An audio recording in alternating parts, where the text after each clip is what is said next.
Y en América Noticias, esta mañana estamos, como lo anticipamos antes de la pausa, con un analista de lujo, un hombre que conoce y mucho la vida de la política y también de la economía. Lo invitamos esta mañana para que nos pueda hablar él en su rol de ex canciller, ex ministro del Interior, un hombre que sabe mucho de la cintura pública y política. Euclides Acevedo nos acompaña esta mañana para hablar de varios asuntos que tenemos aquí en la agenda. ¿Qué tal, Euclides? ¿Cómo estás? Buen día. Buen día, ¿qué tal? Gusto en saludarte, gracias por la invitación. Un saludo a la audiencia, que supongo que en este tedioso enero algún entretenimiento estará buscando, a ver si podemos colaborar con él. Y también, por supuesto, ver y escuchar este análisis. Después de la campaña, imagino que bajó un poco también en vos el ritmo de estar de aquí para allá recorriendo todo el país. Me imagino que en parte habrás extrañado también lo que fue todo ese paso como candidato a la presidencia.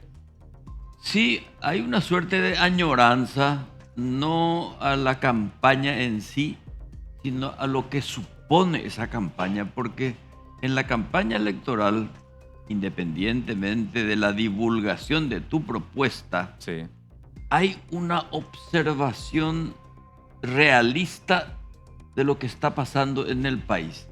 Y ahí uno se da cuenta de la inequidad que existe en el Paraguay, porque así como en Asunción y el área metropolitana uno percibe cierta prosperidad macroeconómica, la celeridad de la información, y a 200 kilómetros de acá vos te estás encontrando con gente que está en el siglo XIX. Sí, tal cual.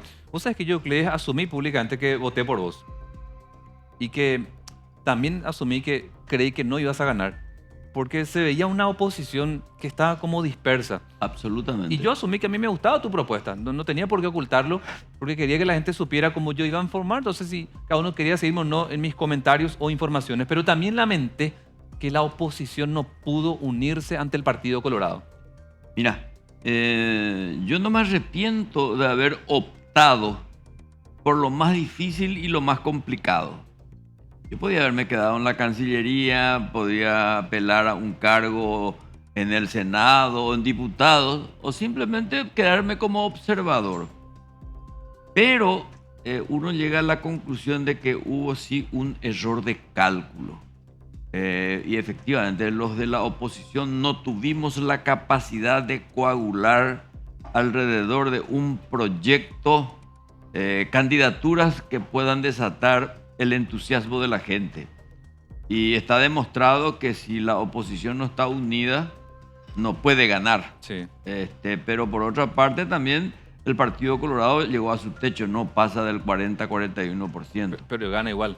Pero gana igual, pero atendé bien. Nosotros hicimos, y hay algunos que dicen, sean de Pecharcuri. Yo dije, una cosa es la alternancia y otra cosa es el cambio. Fíjate vos, mucha gente cree que este gobierno va a ser diferente al anterior. En absoluto. El estilo es el mismo. Los núcleos socioeconómicos son los mismos. ¿O vos crees por ventura que el Partido Colorado con su doctrina, ideología y tradición es el que manda? Mentira.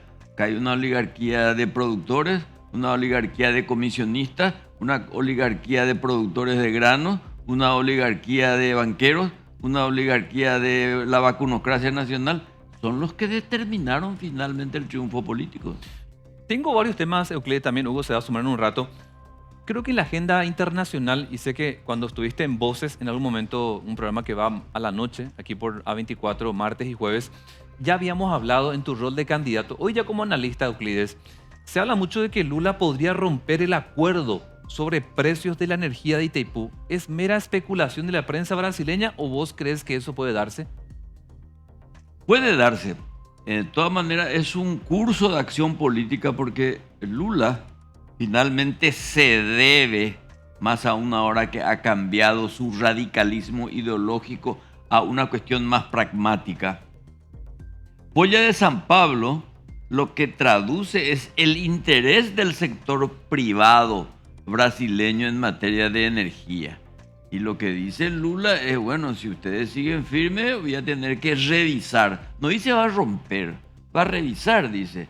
¿Por qué? Porque él va a tener que discutir con los sectores que están en el mundo de la electricidad. cosa que también deberíamos hacer nosotros.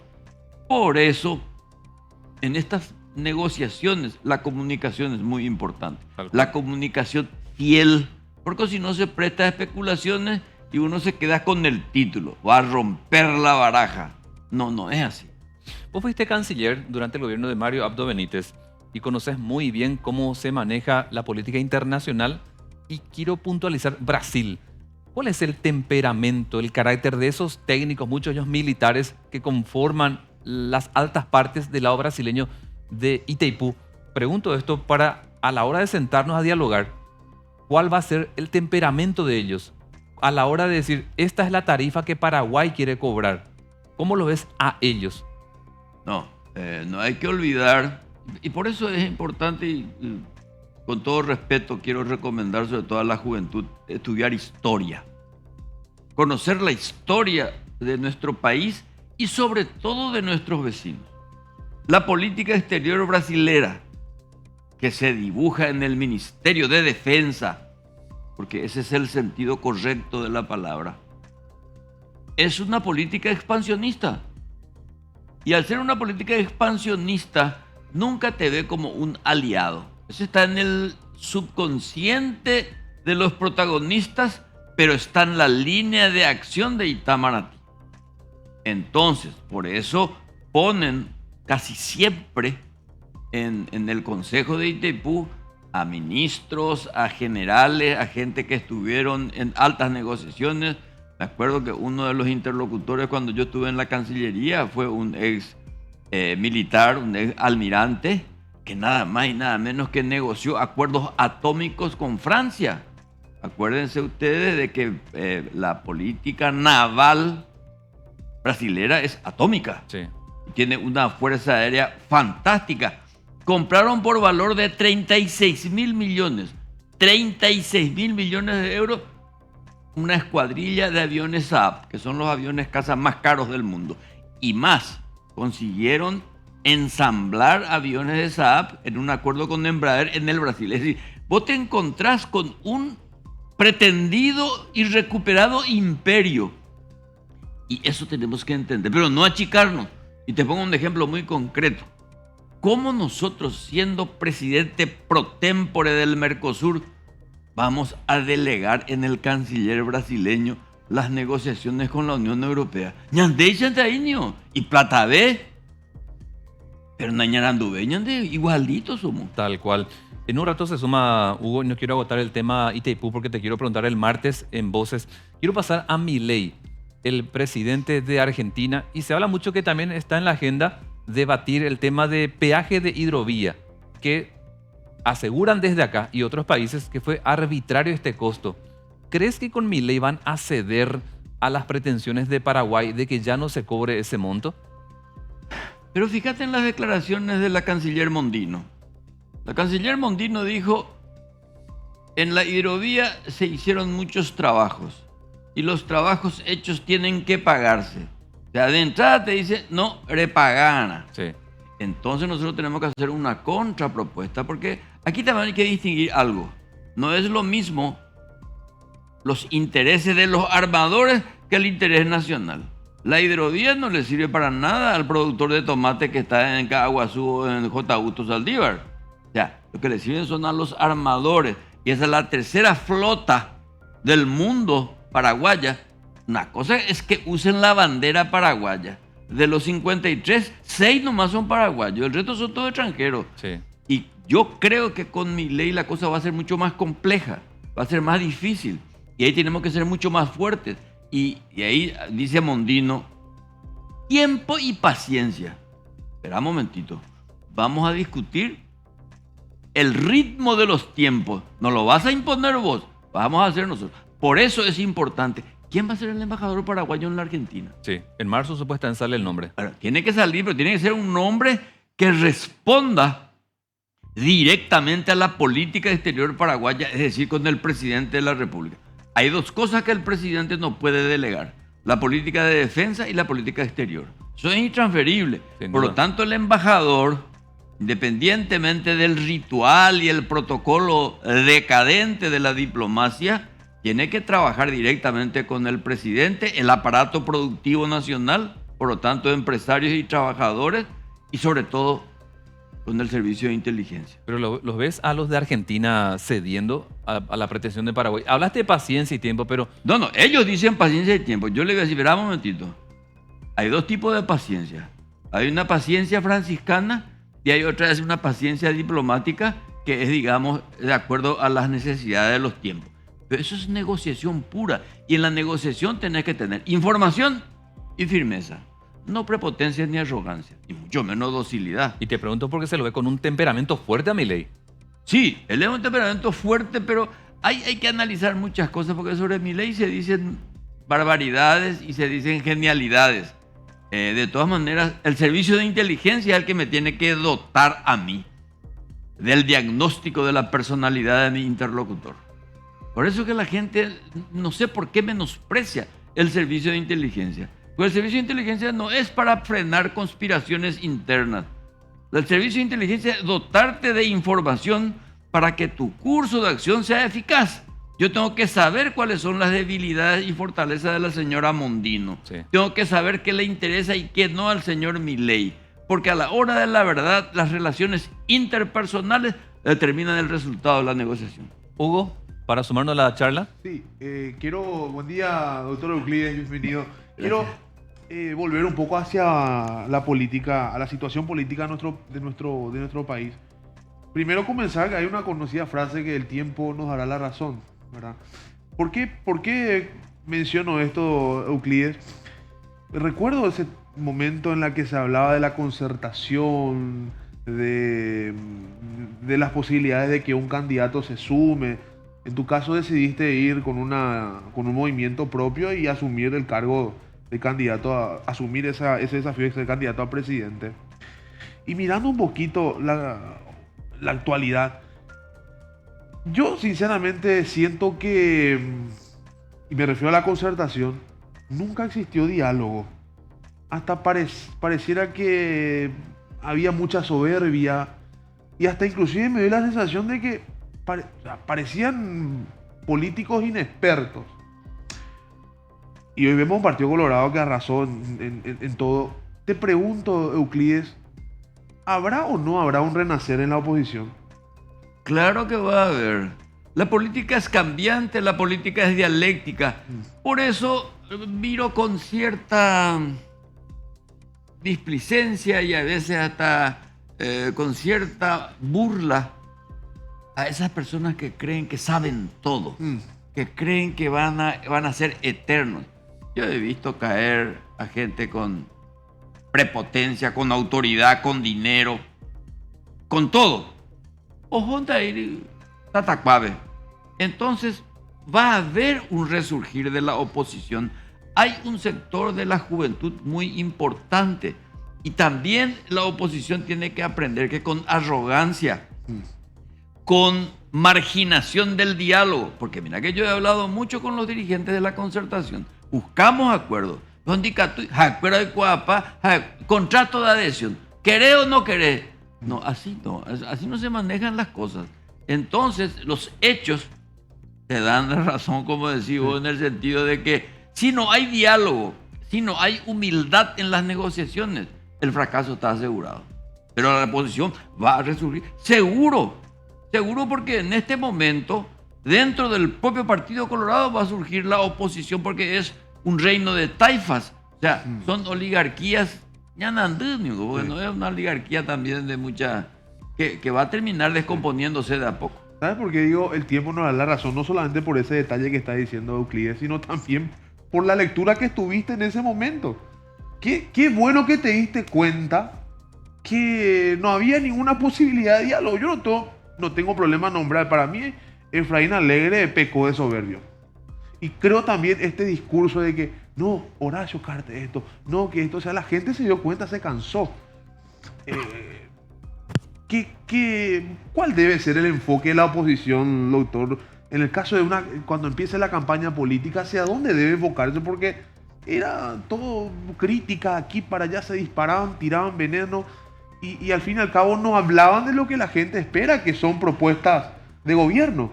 Claro, por eso vuelvo a insistir sobre algo y alguno de tus colegas Sí. muy tontamente dice, alguna vez quiero que Euclides me explique la diferencia entre alternancia y cambio. Y sencillo y teredíneo. Sí. La alternancia es el cambio de personas y la alternancia y el cambio supone el cambio de la estructura, Claro, es la que es acción. la causa real de lo que sucede. En este país, si no hay cambio de estructura, acá puede venir Bill Clinton, Obama y Bergoglio, se van a corromper igual. ¿Por qué? Porque hay un modelo que está vinculado a los poderes fácticos del crimen organizado. Y el crimen organizado, entiéndase, no es solamente narcotráfico, armatráfico, ni cosa por el estilo, sino que por sobre todas las cosas, eso que atenta contra las instituciones republicanas, contra la ley, contra la convivencia, sino que es el crimen organizado, tiene una connotación comisionista de manera espúrea. Entonces, hay que plantearse en esos términos. Por eso yo hablaba de un gobierno tricolor. ¿O vos crees que todos los colorados están mejor? ¡Bola! No, mentira. Le conozco a muchos colorados que están tan zaparrastrosos como antes. Oye, pregunta imposible, güey. Sí. Entonces, hay que medir la temperatura social y convertirla eso en un nuevo discurso. Pero efectivamente, hay que denunciar las irregularidades, pero no empezar a decir, Carte es el culpable del niño, Carte es culpable del tráfico tedioso que uno tiene. No, busquemos la causa, no el efecto. Claro. Sí. Y Corea de la mitad. Y lo último, de mi parte al menos, ¿te sorprendió el fenómeno Payo Cubas?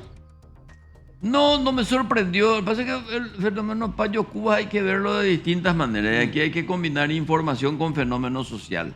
Él evidentemente es la expresión de un hartazgo político, pero su representación electoral también estuvo muy fogoneado por el propio Partido Colorado. Que ya se equivoca. Sí. Payo nunca renunció al Partido Colorado, él sigue siendo colorado. O sea, eso de ser colorado o no colorado es una cuestión administrativa. Coincido. Pero él evidentemente es el reflejo, bueno, de distintas maneras. Vos lo tenés a Milei de alguna forma, lo tuviste a Bolsonaro en su momento. Lo que pasa es que el hartazgo es una respuesta coyuntural, pero no es la solución al problema central. Euclides, 2 temas y finalizamos. Está muy de moda en todo este mes de enero el nepotismo. El nepotismo, nepo baby, nepo suegra, nepo amante, de todo ya tenemos de los nepos. Se habla mucho y cada uno va saltando con eventuales proyectos de leyes para intentar frenar esto porque se habla de una laguna en la ley de la función pública. A tu criterio, si hubieses llegado a la presidencia, ¿qué es lo que se tendría que hacer desde el Poder Ejecutivo para que ya no tengamos otros casos de nepotismo? Llámese Congreso o cualquier otro punto de poder. Lo que pasa es que la gente, el nepotismo supone en primer lugar medidas desmedidas, abuso y sobre todo ignorancia, que se da en muchos de los casos que estamos señalando. Eso es simplemente porque no hay un plan de carrera pública. Me habrán escuchado en mi campaña electoral que íbamos a instaurar la carrera del funcionario público. Se soluciona de esa forma, no hay otro. Entonces, el día de mañana, Hugo o vos o yo o cualquiera, si salvamos el examen, da igual que seas primo, amante o cuñado de quien te haya designado. Porque acá a veces uno, ¿qué diferencia hay entre nombrarle a un pariente Sí. o a un cómplice en el mismo lugar si los dos son incompetentes? Acá hay que buscar competencia, por lo tanto idoneidad y sobre todo honestidad. Tal Y cual. eso se soluciona con una ley clara, pero que se cumpla. La ley Goima hoy. Tal cual. La última de mi parte, Euclides. Hoy, exactamente hoy, se cumple un año en el que Estados Unidos, a través de su embajador, salió a dar a conocer que Horacio Cartes, presidente del Partido Colorado, es significativamente corrupto. Y durante todo este tiempo yo venía pidiendo las pruebas, porque creo que cualquiera que es acusado necesita saber de qué se le acusa. Y Estados Unidos hasta hoy día no lo ha hecho. ¿Te parece eso éticamente, aunque lo puede hacer como Estado? Estoy seguro que me vas a decir eso, que sí lo puede hacer. Pero para quien es acusado, ¿no te parece que éticamente por lo menos tiene como responsabilidad Estados Unidos decir, acá están las pruebas? Claro que tienen la obligación, pero ¿escuchaste alguna vez que el imperio haya dado explicaciones a sus súbditos? El problema está en que nosotros nos obligan a asumir la condición de súbdito. Sí. No, señor, yo soy tu aliado, pero tu vasallo de ninguna manera. Yo no soy tu esclavo. Artículo de la Constitución. Pero por favor, Yo nosotros vengo somos un Estado soberano.